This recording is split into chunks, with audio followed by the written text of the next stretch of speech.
Hola, amigos. Welcome back to the channel. I'm Janelle, and today we are going to a new continent. Last week we went to Africa. Today we're going to South America. That's right, I'm taking you to Colombia. We're going to the first free towns for Africans, Afro-Colombians in Palenque. Let's go ahead and get started. Let's talk about 3 essential tips for navigating Colombia Airport. When I first went to Colombia, and also we do not say Colombia, we say Lom. You try it. Colombia.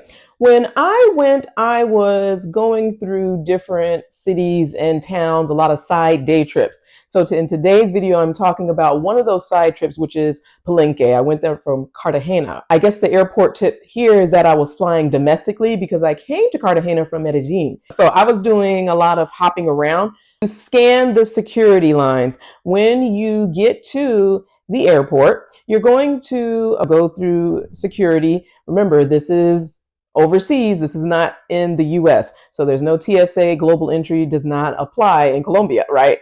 What do I mean by scanning the lines? Depending on how many lines there are, you want to look and see which line not necessarily is the shortest, but you want to look at the traveler and see who is savvy. I would say look at the ones who are by themselves, who already have technology, laptops out, their shoes are probably off. They already know the drill, right? And you might want to avoid families who might take a little longer in the line. This could possibly help you speed up your process going through the security checkpoints. I know for me, I try to not hold up the line myself. I already have my laptop out of my backpack, my shoes are ready to roll. Now, if I have a jacket or something, that is going to take time, for me to put it into the bin, but it goes pretty quickly. And if you sometimes get stuck behind a family or a newbie traveler, I mean, you're just going to have to wait. But that's why I'm like, scope out the lines. Sometimes the ones that shortest, if it's family or people who aren't frequent travelers, you're going to be stuck behind them. Look for the solo travelers. Domestic flights are going to be very cheap in Colombia. I was able to fly to Cartagena from Medellin for about $35. This was one way, and it was with Avianca. I really like that airline, the way that they board. It was very organized. Hats off to the Avianca team.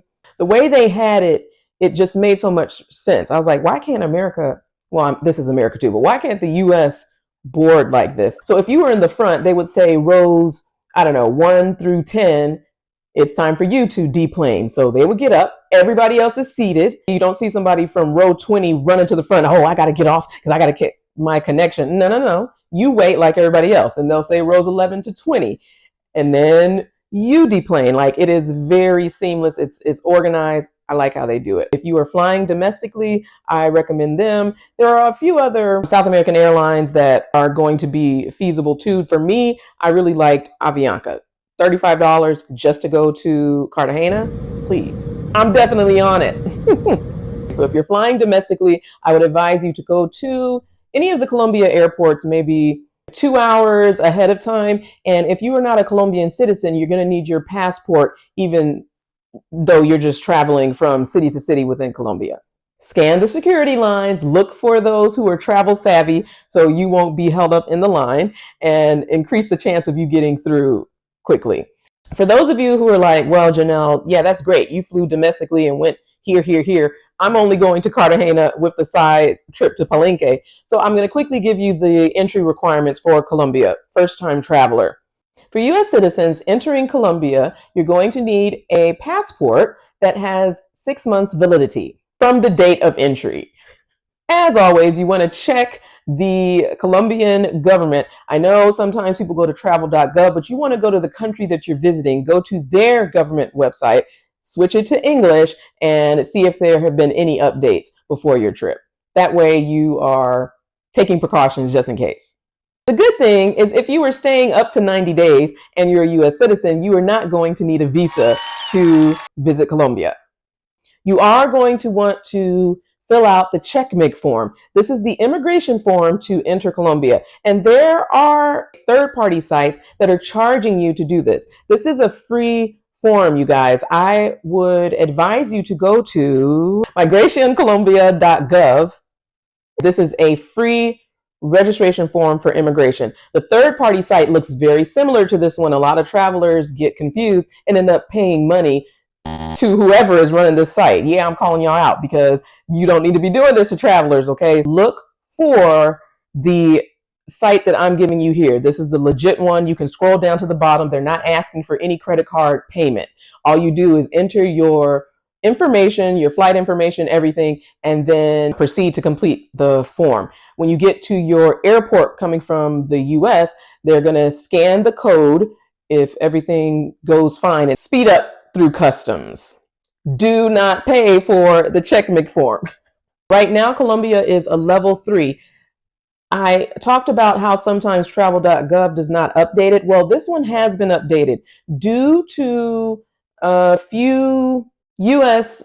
citizens who were unalived recently. The government has bumped Colombia to a level 3. I would take my precautions, and really, I'm just going to give you a disclaimer. If you have not looked at my previous videos or you have not traveled outside of the US, I'm not going to recommend that Colombia be your first destination. Passport Bros, at the end of this video, I will give you some more tips on how you can successfully travel through Colombia. I think if you look at my previous videos and just see how you are there, go to those destinations first. You know, if you're lacking in Spanish, you have not visited a lot of these Latin American countries, I'm not going to say venture out. All right, I've been to 45 countries myself, and I just went to Colombia a few years ago, okay? Beginning travelers, because of those U.S. citizens who were unfortunately unalived, and not all of them were passport bros, the current level is a 3. Does that mean you shouldn't travel? I mean, the discretion is up to you. When I went to Colombia, I believe it was level 3, and I still enjoyed myself, and I went to all those 3 cities that I told you. So for the entry, you want to complete the immigration check Mig form. Do not pay for it. It is a level 3. Stay to the end of my video, and I'm going to hook you guys up talking about the passport bros with my safety tips of how I think you can successfully move around Colombia without getting got. Okay, if you haven't already, please subscribe. While you're at it, if you're enjoying this video, please like it. That way I know and you are actually helping support my channel. Now let's talk about budget accommodations in Cartagena. I flew from Medellin to Cartagena. I did not stay in Palenque. I took a day trip to visit Palenque. While I was staying in Cartagena, I was at a hostel. It wasn't that great, but it was super cheap. If you look on Hostel World, there are over 60 hostels that are budget friendly. If you want to get private rooms, they are all available. We have San Jacinto Hostel. I selected this one because it is closest to the city center. On Hostel World, you can sort them by price, highest rated, and distance to the city center. I'm always going to recommend that you click the distance to the city center because that is where really you want to be. Nobody wants to be out in the cut somewhere, okay? Especially with the hostel, your first time touching down to Cartagena. There's also different neighborhoods of Cartagena. You have the walled city, Boca Grande. There's so many different areas. San Jacinto Hostel, they offer dorm rooms from $10 a night. Are you kidding me? $10 a night? Come on. The facilities are great. They also offer private rooms for about $25. I would say that Colombia is very affordable, you guys. There's also the Viajero Hostel. This one is rated 9.1. And you really want to read the reviewers. If you're a Black traveler, I would try to see on Google if the person has a photo, if they, look like me, because they're going to give you the real deal. Okay. 9.1, that's a superb rating. So definitely Viajero. You're going to look at San Jacinto, and then the last one is Casa Zari. It is a boutique hostel, and they offer dorms for $20. You can just go on to hostelworld.com and look at all these options, over 60 of them. If you're a budget-conscious traveler looking to meet new friends, hostels are going to be the option for you. With communal kitchens, dorm-style rooms, and prices from $10 to $20 a night, you can't beat it. Plus, hostels offer activities that are probably going to be budget friendly for groups. You can sign up for guest tours. So I would always go to the front desk at a hostel too. Mine was not that great. It was a little run down. I am trying to remember how much it was. I think I got a deal through booking.com. I wasn't even in Cartagena that long, maybe 2, 3 days max. The only reason I went there was to visit Palenque. I'll show you a little bit of it here, but look at the 3 that I recommend. Now that accommodation's sorted out, let's talk about the day trip to Palenque. Palenque is a UNESCO World Heritage Site. It is known as the first free town in the Americas. Founded by slaves who escaped in the 17th century, this is a must-see for anyone, especially Black travelers who are visiting the country of Colombia. I booked my Palenque day tour through TripAdvisor. It was actually with Viator for about $60. This tour included a guide. It included transportation from Cartagena to Palenque and back, of course. You're going to have lunch, and then when you get there, you are going to meet the local guide, the Palenquero guide, that's going to take you around the community. You're going to be able to check out the murals. You go to it's like a hut where you get to learn about the traditional herbal medicine, and you can taste some of that there. The local guide, I believe his English is limited, and he will have a speaker that has the English translation. So that's kind of interesting. I feel like the guide that I was with, the Colombian, not Afro-Colombian, he really wasn't trying to make the tour as engaging as he could. He was just like, okay, guys, you're Palenque. Go with the local guide. I'll pick you up when it's time to go, and then just drive us back. Also, our van broke down. This is pretty common. In Jamaica, my van broke down. In Kenya, it broke down. Now in Colombia, another van broke down. We were on the way to Palenque. It broke down. We were sitting on the side of the road. It was me and I believe maybe 3 other Black women. And all you can do is wait. It was about 30 minutes while they swapped out the tires, and then we went back on our way. With this tour, I don't know if it was the best one because I did not get to see the traditional dance. I didn't get to go to the local home. Like I saw some people and waved hello, but it seemed like this tour was very rushed. I recommend that you check out Alex. He was a tour guide who actually started his own travel agency. So you can support a Black owned travel agency. It's called Experience Real Cartagena, and he is the contact that you want to have if you are going to be exploring Palenque. He also offers tours, activities for groups, solo travelers, all of it in Cartagena too. If you're wanting to learn more about Black culture in the country of Colombia, you can definitely look up Alex. I'll put his information down in the description box below. There's a Casa Museo, there's a museum. You talk to the lady where she has hair products. You're able to see how the slaves were intricately doing the braiding, where those were actually maps and routes, so that they would know if they had the chance to escape, they could do that by looking at the braiding pattern. And that was cool to see. There's community murals. In Alex's tour, you are going to be able to go to a local home. You're also going to be able to see the traditional dance. All of those things are included. And his tour is probably what, $40, $50 more. It's over $100. So I definitely think that's going to be the better option for you. Don't do it like me and just be mad cheap. It's because I was doing Guatapé for like a $30. Colombia is so cheap. I love it. But for this one, go ahead and support a Black-owned travel agency and book with Alex. You can't visit Palenque without meeting the Palenqueras. These women are gorgeous and iconic. They're Afro-Colombian, and you're going to see them in bright, colorful dresses with baskets of fruit on their heads. I would advise you not to just take photos of them and then bounce, okay? This is their job. You will see a lot of them in Cartagena too. So if you're going to take a picture, tip them. With these tours, these day tours, you always want to have a little extra Colombian pesos. Oh, that's the other thing. In Palenque, they really aren't accepting US dollars. So you want to make sure that you already have your Colombian pesos in hand so that you can tip as needed. Palenque is very hot.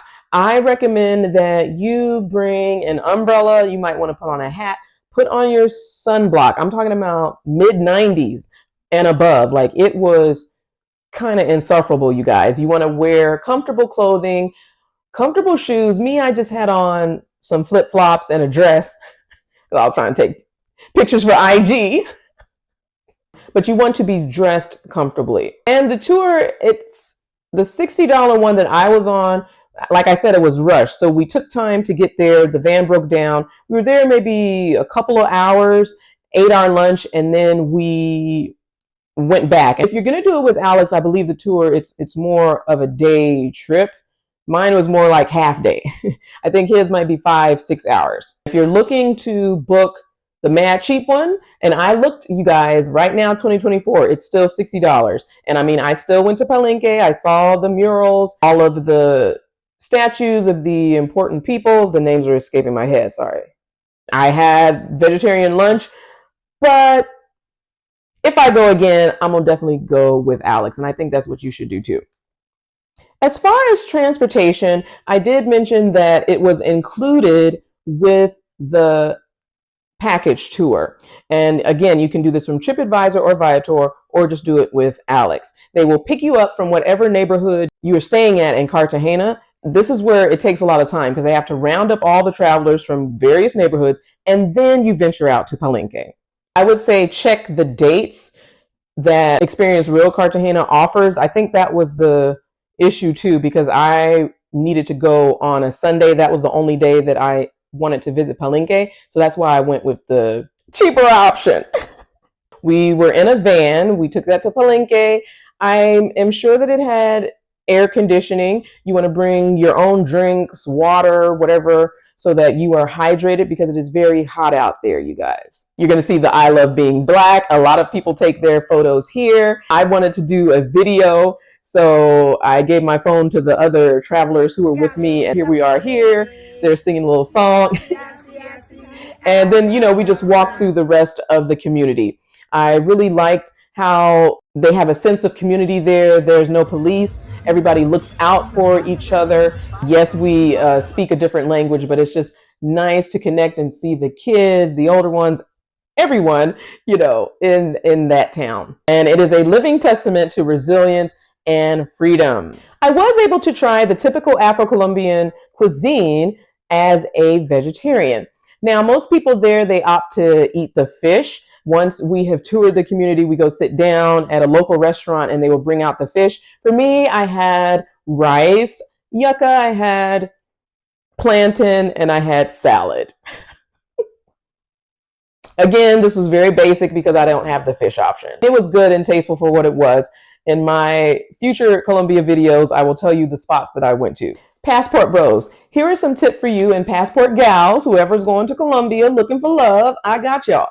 These are some safety tips that I'm going to say if you are interested in traveling there for the first time. One is that you blend in. You need to dress like the locals. This is not the time to floss and show off your designer threads. Absolutely not in Colombia. You're just going to be looking for trouble. I would dress very casually. You don't need to do the name brand here, all right, because you're going to be a target. They're going to be looking at you. Now, if you're Black, a person of color, it's probably going to be easier for you to blend in. But for me, they already were noticing that I was standing out just because of my hair alone. I got my hair done in Colombia too. We'll talk about that in another video. There's just different things that are going to make you stand out as a traveler. Now, if you are really focused and you are really bent on going to Colombia for real, you need to learn some Spanish phrases, try Duolingo, because if they see that you are speaking back to them in their language in Espanol, they're probably not going to try to get you as much if you're just, being a gringo, loud and wrong and, hey, y'all. You know how we do sometimes. Okay, so you need to blend in, speak a little Spanish, figure out how to order when you're at a bar or restaurant, and know how to ask for directions. You want to be able to greet in the local language. This is key for you to be successfully traveling through Colombia, period. I really would like to research those people that had problems in Colombia. The ones that I've seen on the socials, it didn't seem like they were it didn't seem like they were really versed in the culture, speaking the language. For the dating apps, because we know what y'all are here to do. Okay. Do not bring your date back to your place. You can just take that for what it is. If you guys are on your date, I wouldn't leave my drinks and food unattended. I am going to be very cognizant of where my food is coming from. Hopefully from the server, the waiter is bringing it to me. If I'm getting a drink, it needs to come from the bartender, and I'm not going to leave it. I will finish it on my own, but I'm not getting up to go make a phone call or go to the bathroom. And if I do come back, maybe I just won't finish those drinks. You don't know. Listen, because some US citizens, they've been robbed, they've been drugged in different areas of Colombia. These were not all passport bros that got unalive. Some of them were just people that were living there. And the bottom line is we are targets, especially some of the black men. The ladies know what you guys are coming down there for. So you have to really travel smart. I don't know if it's just isolated incidents because I went there. I didn't have any problem. I'm not trying to scare you, but definitely think about these safety tips. If you're going to be doing the dating app, meet in a public place and don't leave your food or drinks unattended. I don't want none of y'all getting drugged. Watch my videos and I think you're going to be good to go. Hopefully. That wraps up our solo adventure to Palenque. I hope you guys enjoyed this series for Black History Month. I wanted to pick destinations that I thought would be safe for you to visit as a first-time traveler. Go ahead and let me know in the comments what you think of Colombia if you've been there before. If you want more inspiration and travel tips, be sure to check out my US playlist here for destinations that you can go to that are already in your country. Thanks for watching, and I'm going to see you next time.